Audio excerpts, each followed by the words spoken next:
Olá, olá, gente, tudo bem? Essa é Quatro Descidas, a minha coluna no profutbol.com.br, em sua versão em áudio, né? Versão audiobook, praticamente, uma coluna de 2.000 palavras toda semana. Então eu faço ela por podcast também, para vocês que querem ouvir no trânsito, para vocês que querem ouvir no trabalho, pelo YouTube, enfim, seja onde você consumir nosso podcast, você pode ouvir a coluna também.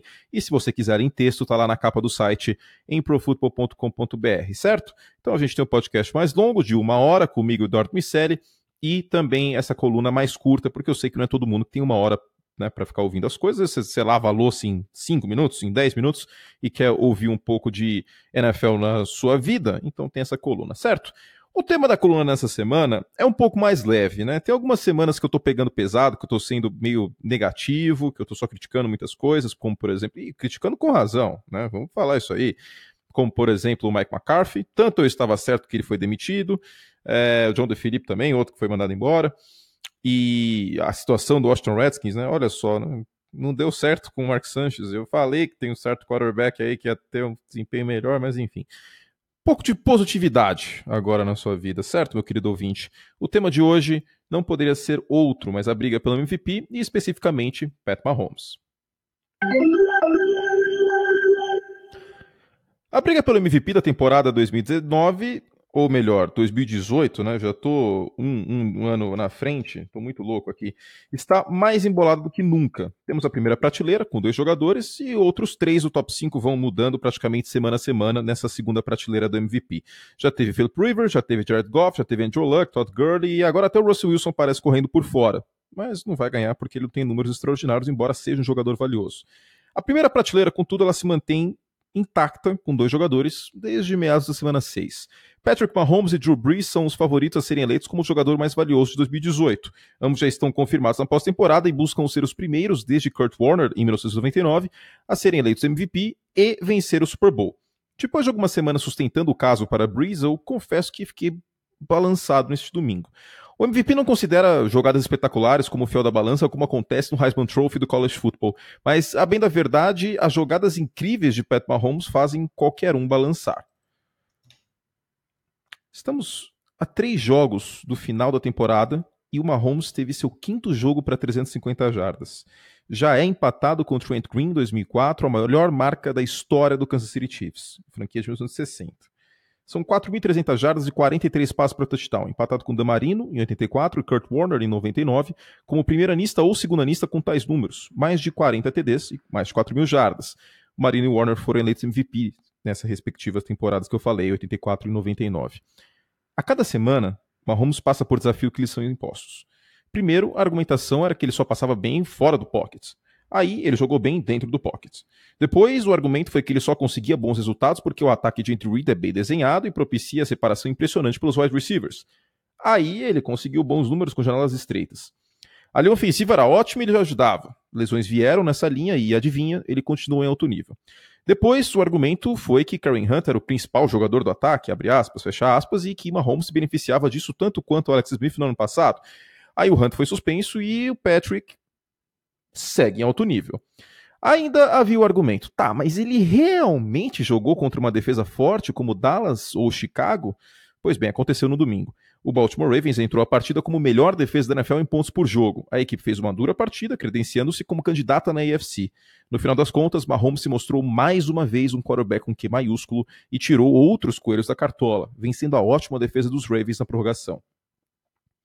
É bem verdade que ele foi pressionado e que se mostrou atordoado em alguns momentos, mas quando realmente importou, notoriamente uma quarta descida fabulosa na campanha final do tempo regulamentar, o quarterback dos Chiefs mostrou-se um grande jogador.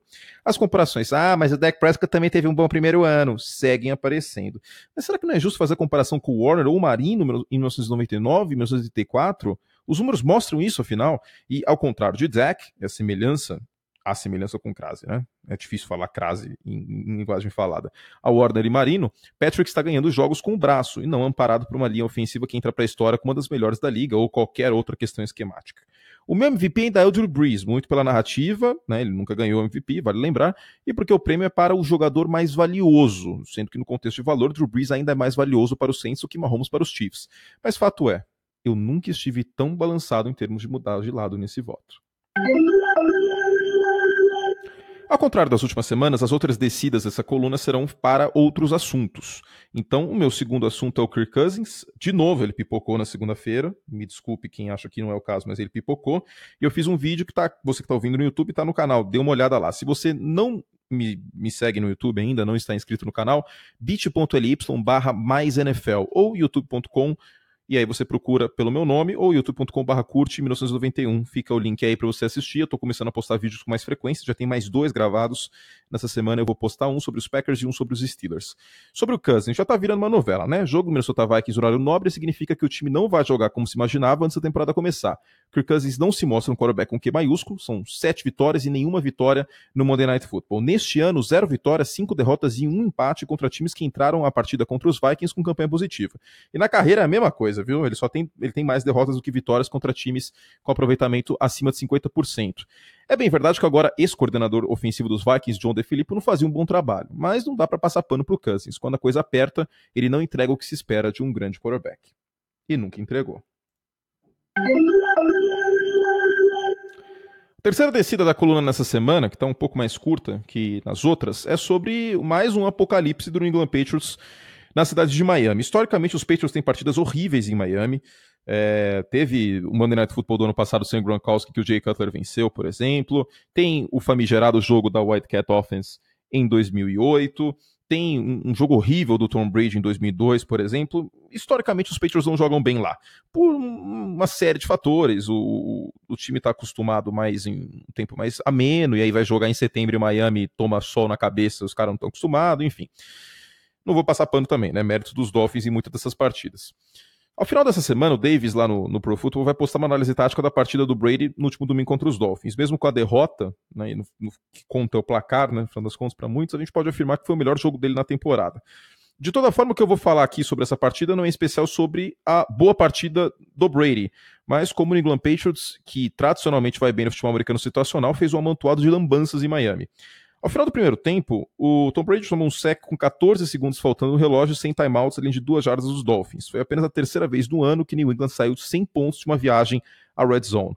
Depois de converter 7 das primeiras 8 terceiras descidas do jogo, os Patriots tiveram 2 de 8 no restante da partida, o que lhe impediu de queimar mais cronômetro e liquidar o jogo.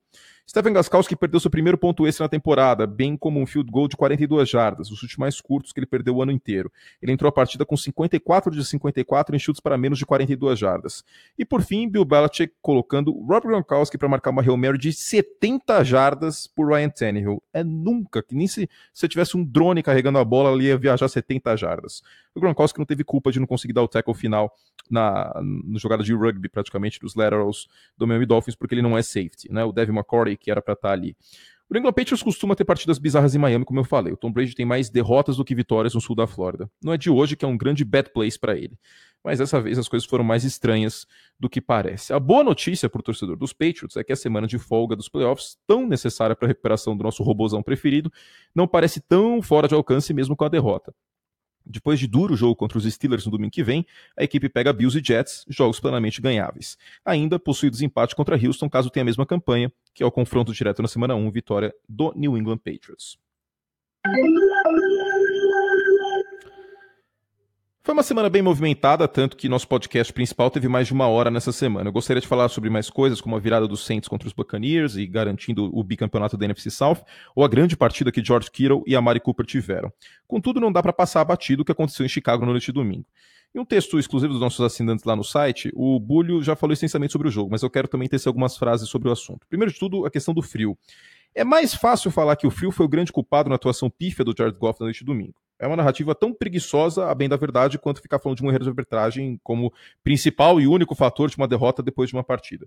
Foi fator, claro, mas não é como se fosse o único ou o principal culpado das 4 interceptações que a primeira escolha geral do draft de 2016 sofreu. Vamos por partes para explicar o que aconteceu. Não dá para ignorar que o frio e a torcida dos Chicago Bears foram determinantes e fatores no desempenho ruim do potente ataque dos Rams. Mas não é só isso. Vamos à raiz do problema. Todd Gurley. Todo ataque tem uma ignição, tal como um carro. No caso do New England Patriots, por exemplo, são os passes curtos e o timing entre Tom Brady e seus recebedores. A fórmula para que isso seja atrapalhada é arrebentar o Brady em toda possibilidade que dê para fazer isso. E olá, potencial jogo entre Patriots e Chargers de Bolsa e Ingram nos playoffs.